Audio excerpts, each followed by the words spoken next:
Support comes from the Missouri Forest Products Association. Missouri produces wood pallets, railroad ties, white oak barrels, hardwood floors, and more. Details on the variety of products made in the state are at choosewood.com. This is St. Louis on the Air from St. Louis Public Radio. I'm Elaine Cha.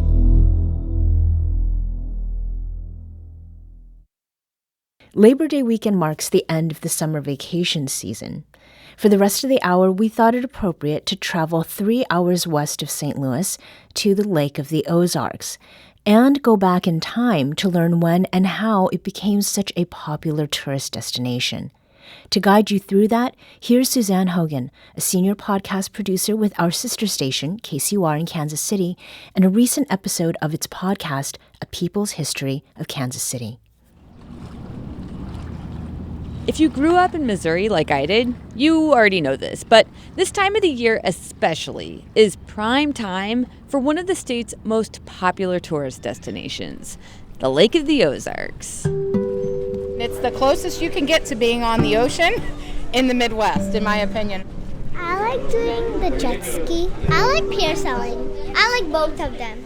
I like the quietness of the lake. We fish a lot down here, unlike a lot of people. It's a very, very nice place to relax, to vacation. It's went from a family lake to a party lake.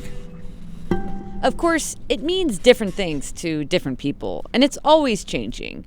But especially a lot in recent years, as new developments are attracting larger, diverse crowds. This gets wild. That's all I'm gonna say. I got a crazy story, bro. It's all being recorded. You wanna know how drunk you are? Pay up. There you go. Here. Beautiful women, cold beer, a lot of water. I'll tell you, the lake is a beautiful thing, okay? The lake is where a lot of people from a lot of different elements and a lot of different cultures combine. How else do you get a pool full of people like this? This is unreal. This is unbelievable. We love it, and we're going to continue to do it. Wild party zone for some, natural oasis for others. With water activities and entertainment, there's no wonder this vacation spot attracts millions of tourists each year. The Lake of the Ozarks is nestled within the Ozark Mountains in mid-central Missouri. It spans across multiple counties and stretches in kind of a weird serpent shape with tentacles, 92 miles from end to end. No, hang on. Wait 1 second. The popular Netflix show called Ozark is set at the Lake of the Ozarks, and at least this scene captures the crux of this place perfectly. This place right here has more shoreline than the whole coast of California. Listen to me. Every summer, the population of this place explodes. Tons of tourists, Midwesterners from all over the place, blue collar, white collar, loaded with cash. Okay? With 1,150 miles of shoreline, that's a pretty attractive thing to landlocked Midwesterners, which means the Lake of the Ozarks brings in a lot of outside and inside interests. And with that comes a lot of push and pull for change. But this area has seen change before. This whole thing is a man-made body of water. It hasn't always just been there. In fact, how it ended up here is kind of nuts. And as for the people who have called this place home for generations, they still hold on to those memories from the time before the lake was here. From KCUR Studios, this is A People's History of Kansas City. I'm Suzanne Hogan. And on this episode, how a rough, isolated rural Missouri landscape, originally made up of rolling hills and river bottoms, got transformed into a mega-urban tourist zone. People didn't really believe that the lake would ever fill up, and they didn't quite get the full concept of what that was going to do to them. Life kind of fell apart for a lot of us. The Lake of the Ozarks has been controversial since its inception. Back in 1931, the Bagnell Dam essentially created the Lake of the Ozarks by corralling the waters of the Osage River and others. But the project also submerged communities, displaced families, and landed 2 of the project leaders in jail. while creating interesting new opportunities for others. When they were building the Lake of the Ozarks, they wouldn't have a clue that we're causing this change. Not whether it's good or bad, but it's going to change.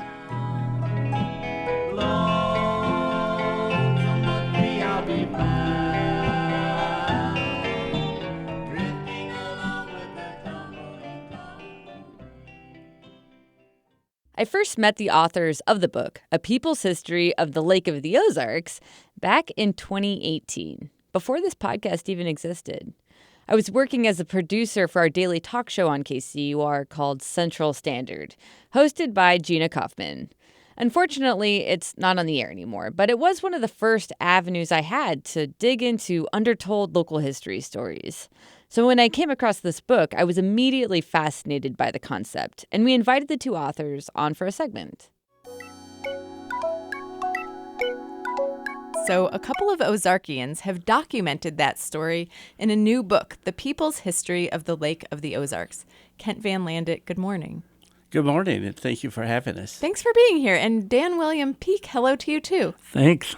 So you guys, before we get into the story of During the interview, co-authors Kent Van Landet and Dan William Peak talked a lot about how being from the area, generations deep, helped them gather valuable oral histories, along with other research to frame their book. We're both from Versailles, went to high school there, and I've lived in that general area all my life. As Kent said, we grew up around there, so we knew a lot of people who actually had lived through the building of Bagnell Dam and the creation of the lake.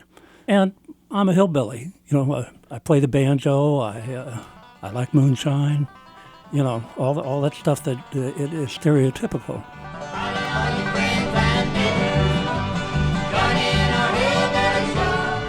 No, go on. Tell me more. So our relationship, I think, with the lake, we were born in 1945, so the lake had been there for 14 years when we were born. But as we were growing up, it was just kind of always there. And but it was new. It was new, and it was developing. I think about this a lot. The difference between the way we experience a place when it's something that's always just been a part of what we've known, as opposed to when it's something new that we've seen built or cause a major change. Now that just makes you see places differently. I think about this a lot in our cities and my neighborhood, but also a lot in terms of the lakes, rivers, and the springs of this area. Just how much they've transformed in the past century alone. For some quick reference here, most of the waterways and bodies of water that we see in this region don't exist in their natural state. They've been altered, designed. The Missouri River that cuts through Kansas City is engineered to be where it is. In fact, it used to move around a lot. And the man-made lakes, of which there are many sprinkled through Missouri and Kansas and a lot of other parts of the Midwest, were also engineered to help control water flow, mostly through programs started by the federal government to help with flood control, irrigation, to generate power, and supply water and recreation for surrounding communities. But the story of the Lake of the Ozarks is a little different because it really has always been rooted in private interests. In particular, from two businessmen in Kansas City, a lawyer and real estate developer named Ralph Street and Walter P. Cravens, who was the president of the Kansas City Joint Stock Land Bank. So they got together, and Street had always had this idea, or since 1912 at least, had this idea of building a dam on the Osage River and creating this lake. Street wanted to build something that would create hydroelectric power for St. Louis. This type of power was a budding industry at the time, and it was before the New Deal, so there weren't a lot of regulations or government oversight.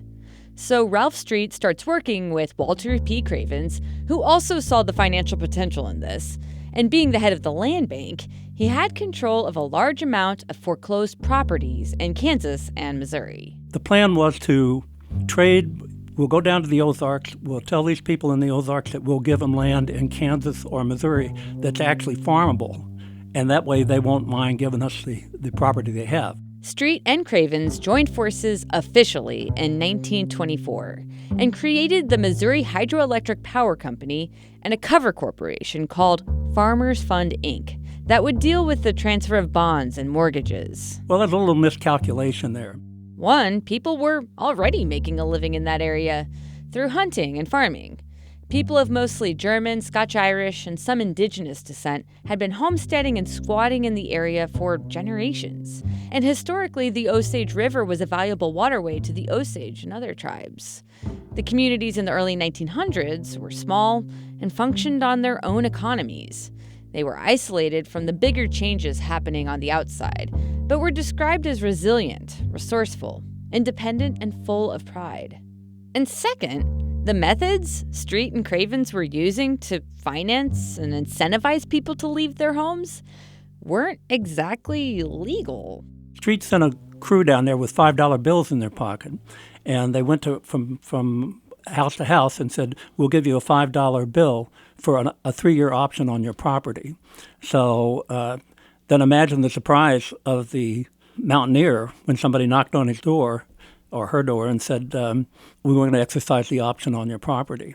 Ralph Street himself spent a lot of time down in the region surveying the land and making deals. And some people did take him up on the offer to relocate. Meanwhile, misappropriation of funds with Cravens' Farmers Fund, Inc., the Missouri Hydroelectric Power Company, and the Land Bank, of which he all had a hand in, landed him in jail for fraud.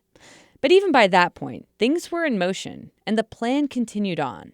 Ralph Street then started working for Union Electric Company out of St. Louis, and by 1929, they were ready to begin construction on the dam. And as it happened, they picked the perfect spot to do it because it was the right place on the river, and the local population was not organized. You know, there was no political or civic organization that would enable them to rise up and say, hey, we're not going to allow this to happen.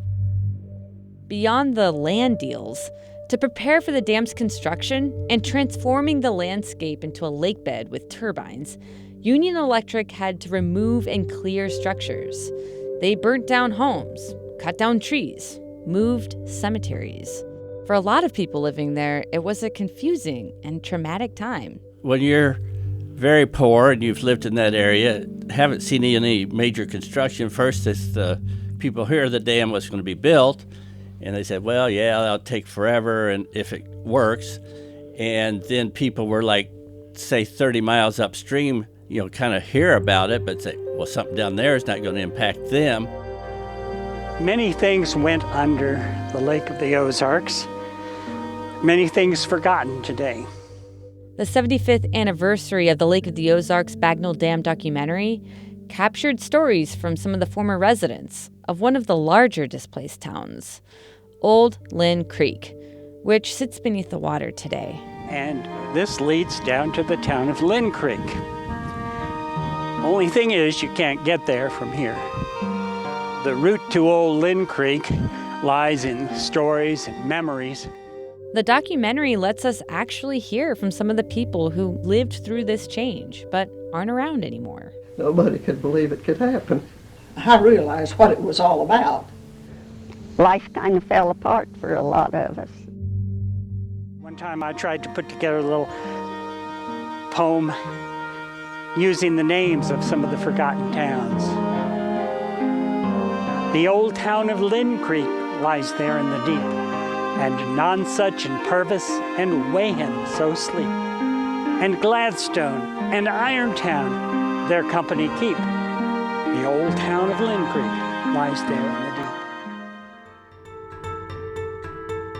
deep. The construction of Bagnell Dam itself started a whole new era of change for the region. It created the new towns of Lynn Creek and Camdenton, and somebody, or rather lots of bodies, had to build this thing. This project started in 1929, right about the time of the Depression.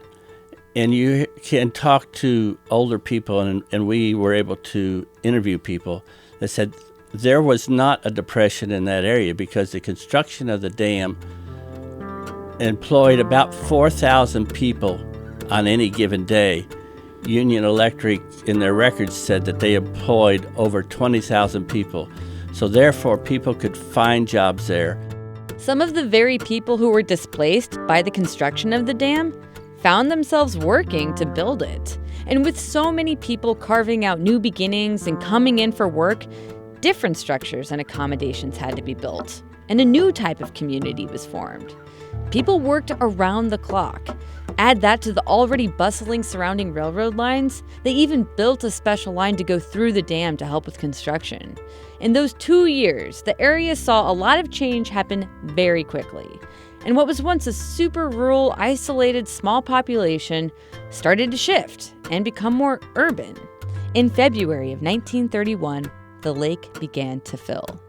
Then, by mid-May, it had crested. It was shocking to see the area transform so dramatically, so quickly.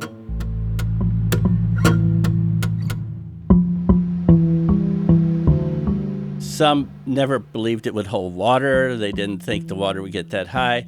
So those people were really in disbelief and, really hardly accepted the idea that there would be that type of thing. On May 30th, 1931, the dam officially opened for traffic. According to a Kansas City Star article, visitors flocked to the nearby town of Eldon to see the dam, taking residents by surprise. Hotels filled up in other surrounding towns, and one headline boasted of what they called the Southwest's greatest lake. Yes, they said Southwest, go figure. Articles bragged of hundreds of miles of newly formed shorelines, filled with scenic beauty and islands to be discovered, ideal for summer homes. But they also noted that the upper end was still very dangerous to navigate by boat and warned of floating logs. But in those early years, the Depression, combined with World War II, delayed extensive development. Union Electric, who owned the properties, found few buyers. But there were some notable early occupants, like the Ozark Pistol Club, a private club of booze, music, and wild parties rumored to be funded by the likes of Kansas City political boss and mobster Tom Pendergast. There was an actual shooting range on the property. Their motto was, drink until midnight, piss till dawn. Also nearby was Musser's Ozark Tavern Jazz Club in Eldon, Missouri, where it said Charlie Parker would visit on occasion and entertain the white crowds, even though it was a sundown town and was illegal for African Americans to be out at night. Another infamous spot was Egan Lodge, today called Wilmore Lodge, a massive clubhouse owned by Union Electric executive Louis E. Egan. Yes, that's the owner of the same company behind the construction of the dam. To make his guests comfortable, Egan provided private airplanes to shuttle executives and politicians back and forth. He also later ended up in jail for having a fund to bribe politicians. But this type of extravagant behavior from some of the founding lake elite added to a sense of class division and tension in those early years. That resentment is still evident. I mean, they call themselves true locals.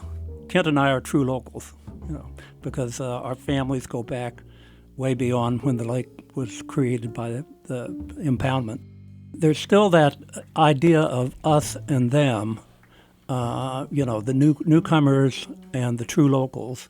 But even some of the true locals, who didn't maybe get the best deal at first, started to see a growing opportunity out of this body of water.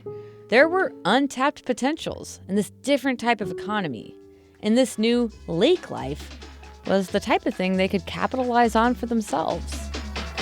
The lake of the Ozarks means everything to me.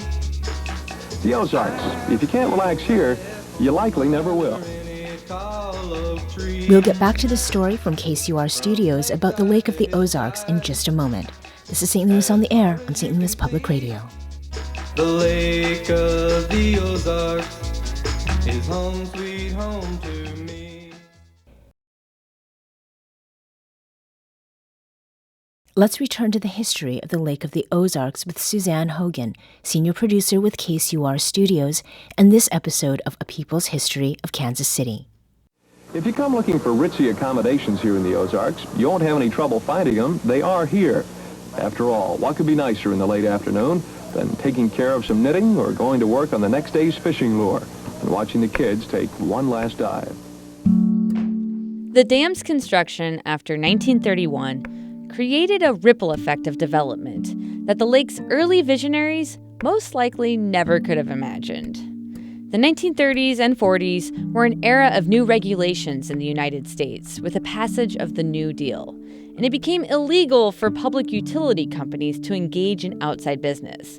So most of the lake shoreline, which had previously been owned by Union Electric, was put up for sale and sold to a St. Louis real estate developer in 1945. And though this developer did a lot to transform the lake, it was actually Lee Mace who left perhaps one of the biggest cultural marks on the lake's development. Well, folks, welcome to our Ozark Opry get-together tonight. We hope you all have a little fun with us, and to get us really rolling, here's an old-time hoedown called the Gray Eagle. Lee Mace and his wife, Joyce Mace, were born in the area before the lake was built, and they would go on to create Lee Mace's Ozark Opry in 1953.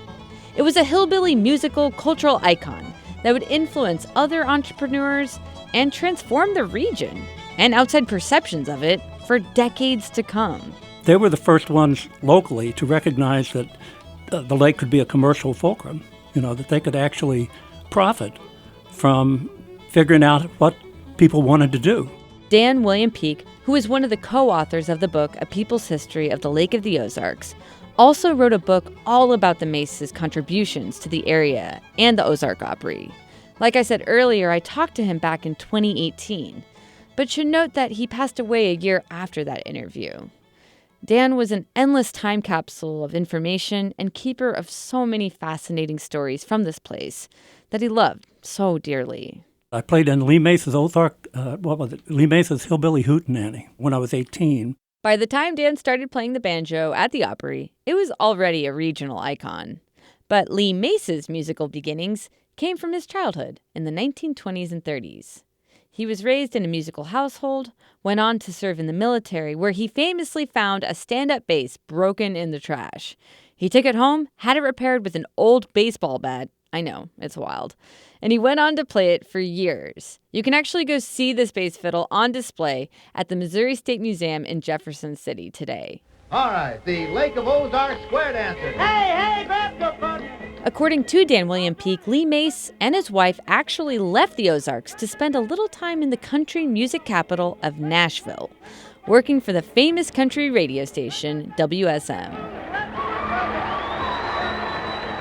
He and his wife had something called the Ozark Mountain Square Dancers, and they were hired by Nashville, by WSM, to be on the Grand Ole Opry. From Nashville, Tennessee, Prince Albert, the world's most popular smoking tobacco, presents another broadcast of the South's most popular radio program, the Grand Ole Opry. So they were the square dancers. They actually were pretty well known, and they had a national following, that kind of thing. But Lee decided to come back to Osage Beach and start up his own music show, which was Lee Mace's Ozark Opry. So and it was very successful.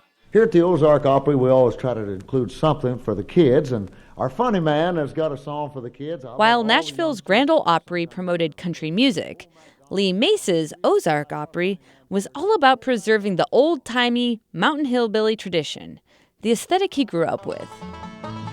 Lee and Joyce Mace are credited with starting the first live nightly show in America, and it became a model used by other lake area entrepreneurs, as far out as Branson, Missouri.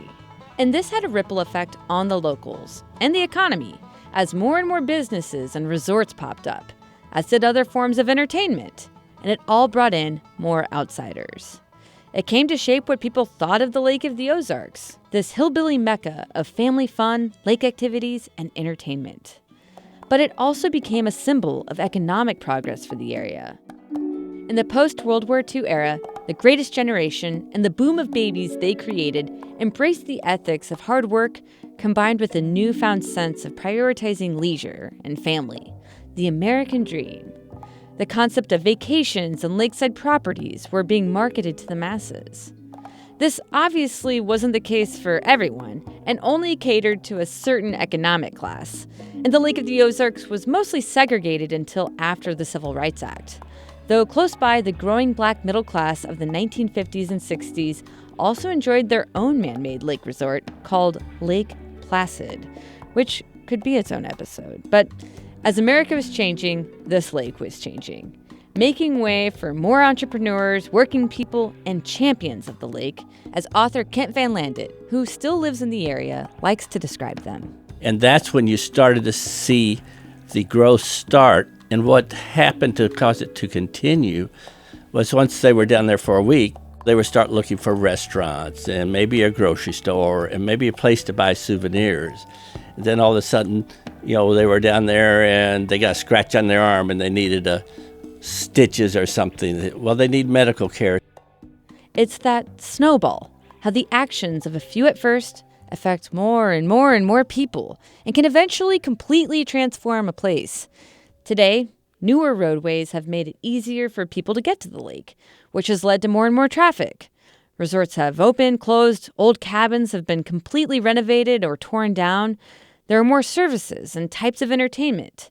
Near Osage Beach, there are a number of big dance clubs, and new developments are on the docket even in the next year. The population of the lake shoreline swells to the brim with tourists during the highest season, which is the summer. So the reality is that a lot of rich people have come down here and they've enjoyed the Ozarks. But to me, that's capitalism, right? Yeah. Like, people have explored the Ozarks and they enjoy it. And I think that that's a good thing, because the more money that gets poured into Missouri is actually a really good thing, because guess what? A rising tide lifts all ships. I will come up here a couple of times a year for conferences. And what I've noticed is you have more condos up here, you have more homes, it's more modernized, more restaurants, and it's just opened up more.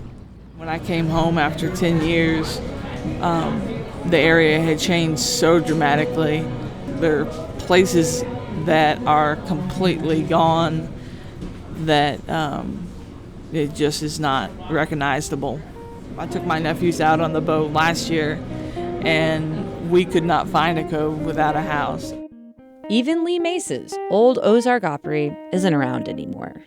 Lee Mace loved to fly, and he died in a plane crash back in 1985. His wife, Joyce, continued on with the Opry tradition for decades after his death, but eventually it had to close its doors, and the old auditorium sat empty until it caught fire back in 2013. It's kind of one of those, I still can't believe it kind of losses. A police officer noticed flames coming from the Ozark Opry building yesterday afternoon. The fire was in the theater's attic. It took firefighters about 2 hours to get those flames under control. The Opry's business manager, Gene Williams, says the loss of the Opry turns another page in the Lake of the Ozarks history books. The main road in town is named Lee Mace's Memorial Highway in his honor.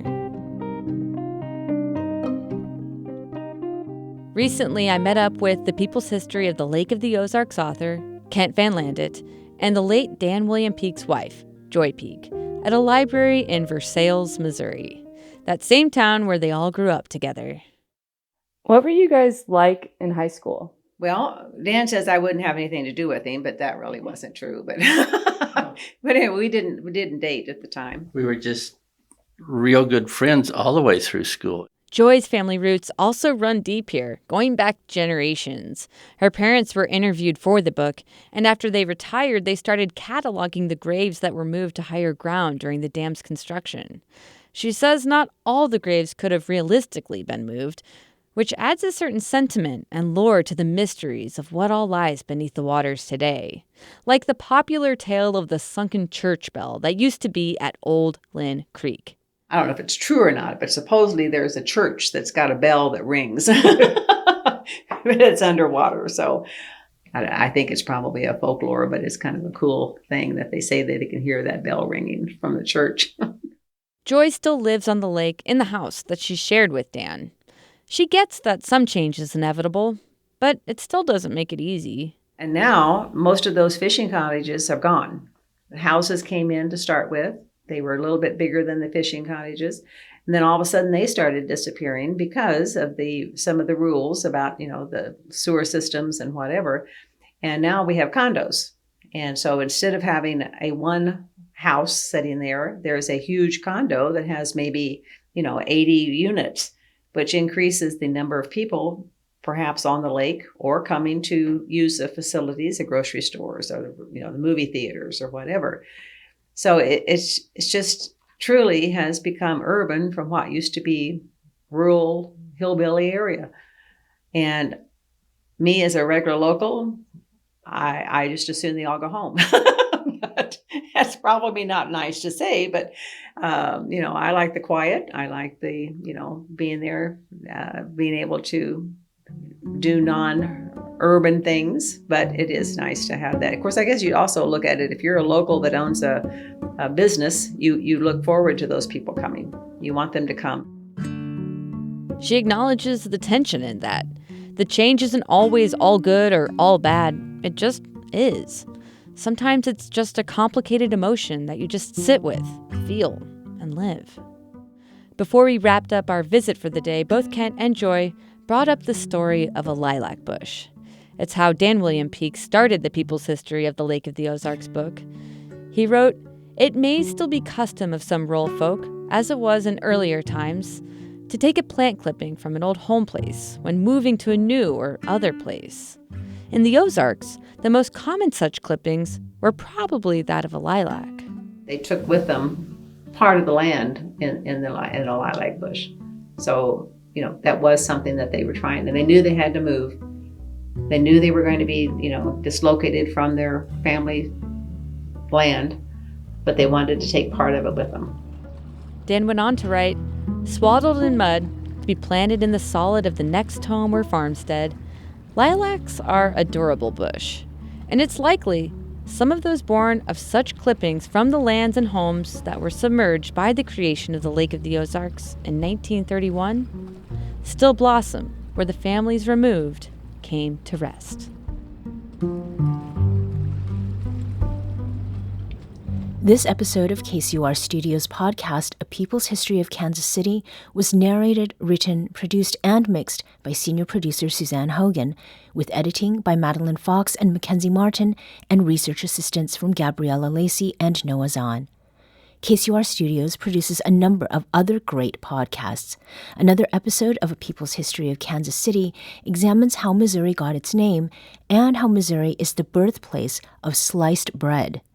And the Hungry for Mo podcast tucks in on such topics as Ozark cuisine and Provel, the processed cheese on St. Louis-style pizza you either love or hate. St. Louis on the Air is a production of St. Louis Public Radio. Thank you for listening. I'm Elaine Cha.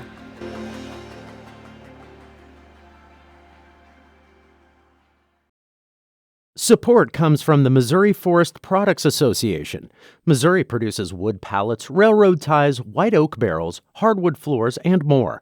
Details on the variety of products made in the state are at choosewood.com.